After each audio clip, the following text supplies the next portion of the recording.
Alright, as you may have probably noticed, it's been a rocky, very rocky road for Onion reviews, and you see, the truth of the matter is I really don't want to do this. I'm not really into the whole review culture thing as much as I thought I might be at the beginning of doing this, and just to a certain level it kind of disgusts me now.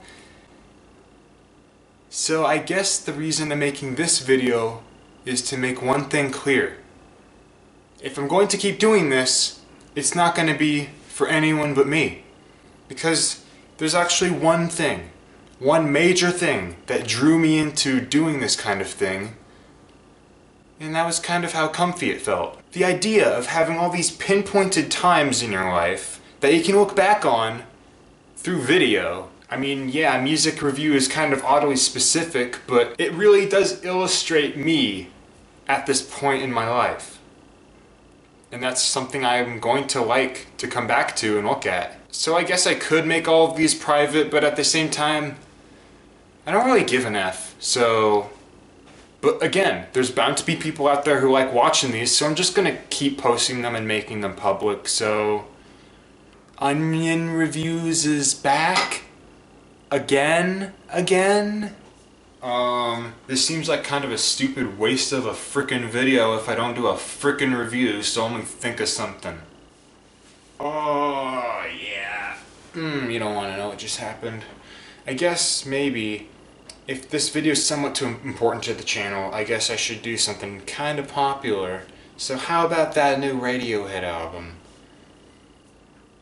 Oh yeah, so I specifically went out to Dillon Beach just to listen to it for the first time. Back in 2014, I decided, you know, when this album finally comes out, I'm going to make it special, so I avoided listening to any of the pre-release tracks from it. I just wanted to save everything for the first listen, and I think it was worth it. Yes, I may have overhyped it, but most of that overhype happened in 2014, so by the time it finally came out this year, it was like, it's finally out. So there was no overhype that completely killed any chances of me liking this because it wasn't a total masterpiece. And it isn't a total masterpiece, but it's also, in my opinion, in their top half of their albums. I think it's on the same tier as Hail to the Thief.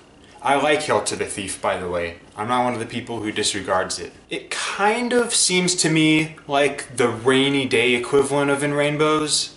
Like a more subdued, kind of same sort of personal album, only this one's a lot more subtle in what it's doing. It's hard not to hear the emotion the first listen of the tracks on In Rainbows, like Videotape or Nude, but holy crud, this rendition of True Love Waits, first time I heard it I was like, I really prefer the original, but that one's nice. And you know, every listen it just started to kind of make more sense. It gives me a vibe of not exactly sadness, but like something big, drastic, you know, is changing in your life, and you're like watching it unfold and you're not really sure how to feel about it yet. You see, I like using imagery here. Imagery that comes to my mind is just someone watching people move all the stuff out of their housing. And I guess in terms of Thom Yorke's recent divorce, some people have been speculating it's maybe more of a divorce album, which I guess I can agree with. And in that light, I wonder if this song was brought back from the mid-90s to be put on this album because of that. And yeah, that was a long explanation for only the last song, but that's kinda my explanation for the entire thing. The entire thing just has a lot of hidden emotions that are awaiting you upon frequent listenings. Like my first listen, I thought, you know, this is probably gonna go down as the comfy one. The one that's, you know, just relaxing. But now I'm starting to see this is kind of the troubled one. The kind of more mature troubled one. So I guess that makes it my fourth or fifth favorite Radiohead album, either before or below Hail to the Thief. It's hard, I think those two are a tie. Alright, this kitchen's a pretty good backdrop. Too bad I can't use it that much. This is not where I live. I gotta get out of here before the cops come. I'm here without you.